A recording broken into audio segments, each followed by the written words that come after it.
welcome to Morning Market Call. I'm Jeff Butler, and with me today I have Andy, who's going to talk to us about the phenomenon that we know as Facebook. Wait a minute. I'm just updating my Facebook. Hold on. You're saying something? Yeah, today we're going to talk about Facebook. Oh, we're on. Okay. Yeah, welcome to the show. Thank you. All right. Good to be here. So, one of the hottest companies around right now, with huge growth, tons of interest, just amazing growth and development is Facebook. And investors out there are just clamoring to try to find a way to get a piece of the action. But the problem is, most, if not all, investors are having a hard time, if not impossible, to actually get a piece of Facebook. And so, Andy, tell us today, why is it so hard to get in on this action, and what's going on with Facebook right now that's caused this frenzy? Well, let's take a look at the facts. A few of the facts. You can get to know like why Facebook is so big. One of them is like I can give you some numbers. Like there are 500 million subscribers for Facebook. Wow. You know how big that number is? Like maybe like more than some of the country's population. 200 million using mobile device to access Facebook. So that's a pretty good number too. Yeah. Just take a look. Like I have like how many friends? 200 friends. How many you have? I think I might have 300 friends, actually. Think about it. It's like everybody is going to Facebook. Everybody is connected to each other. How they can use that particular network? Facebook right now they are not using that network that much, but they can.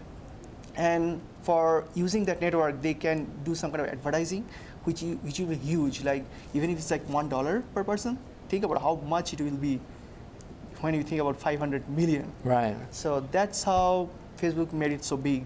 Wow. They are big. So Yeah. that's how the prospect of revenue will be big. So it's really just represents just a huge resource that's pretty low cost for companies to access and to utilize, Right. To share the product information Exactly. and build up buzz about their products. Excellent. So so now the question of, if everyone's trying to get a piece of Facebook, who really owns Facebook? Let's start with that Mark Zuckerberg, who is like owner of Facebook. He has like 24%. So I think he has the most. Then we have like Digital Sky Technologies from Russia, who have 10%. And I want to mention one venture capital firm, Axel Partners from Palo Alto, California. They actually bought like few shares of Facebook. Let me give you some numbers. Like Axel partner Jim Breyer, he gave 12.7 million of Facebook. Now you just know. I mean, I don't know how big that number is right now. It might be multiple times. So these people own Facebook, and some of the earlier employees they own the Facebook. So if you're not an early investor or if you're not early employees, maybe not a lot of people have Facebook shares. Right. Yeah. So it's a pretty exclusive club. Yeah. To be part of Facebook. So you kind of answered this question. So that really rules out any possibility of someone, like you or me, who thought, hey, Facebook's a great investment. I'm just going to go buy myself a few shares. Well, you're a student. I'm a student, so that rules us out. Okay. The thing is that few of the places you can buy Facebook shares if you are interested. But what is the cost? Shares Post, I think that's one of the website that you can go and buy Facebook shares. And that's kind of a private placement, so you don't get a lot of public information because Facebook is not public right now. Right. So they actually post the research report from the analyst from, say, Goldman Sachs or JP Morgan to find out what the value of the company is. And based on that, they can make their own decision and buy it. But then, again, you have to think about the government. SEC rule says that, I think SEC rule Part D or something, they say that you have to be accredited investor to have a share of Facebook. So for any kind of private investment, you have to, what are you doing? Oh, sorry, I was just updating my Facebook page. Go on. So you're not an investor. So you're not accredited investor. That's what I'm saying. Right. Like, the government actually rules you out completely. And you don't want to invest like $2,500 just to get a Facebook. Right. Now there is a channel you can go, like Goldman Sachs. they are like very exclusively buying revenues, so that their partners can get a share of Facebook. Okay. Not all of them. I think recently they have make sure that not the U.S. investors can get in Facebook, so they are getting money from outsiders. Okay. And also, like $1 million, you have to have $1 million worth, and your yearly income should be $200,000. So Yeah. think about it when you are going after Facebook. Yeah. Yeah. So it certainly rules me out. Yeah. And Possibly you. I don't know. Yeah. So, is there going to be an IPO? And if so, when do you think that's going to be? Maybe never. Maybe never. Because currently it's such a great business for an exclusive club. They just don't want to get rid of it. Yeah. So they just don't want to get rid of this kind of exclusivity they're enjoying right now. Right.